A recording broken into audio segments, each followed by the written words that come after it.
So next, what I want to show you is a different way of positioning this block above the mini panel set here.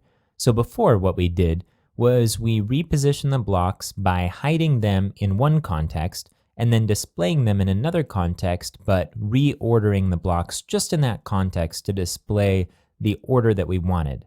That's a lot of work, and sometimes we'll have to go that route. But most of the time, we can use a tool called Admin in order to interactively drag and drop these blocks to display in the way we want to. So let's begin by installing the admin module.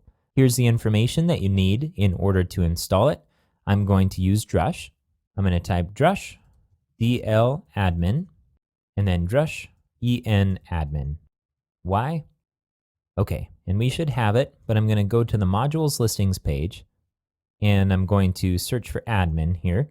And sure enough, it shows right here, UI helpers for Drupal admins and managers. So ideally, we would see a little icon in the corner that we could click in order to open up the admin dialog. But unfortunately, it conflicts with the administration menu module, which is basically hovering over it right now.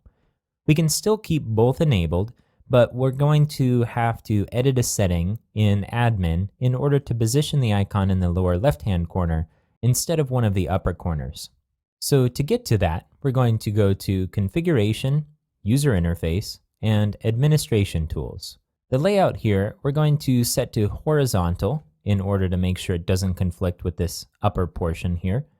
In the position of our icon, we're going to select bottom left, and we'll leave everything checked for now and click Save Configuration. I'm going to exit out of the overlay. And you see here in the lower left-hand corner, we have this wrench icon. And if we click it, we'll see the admin toolset.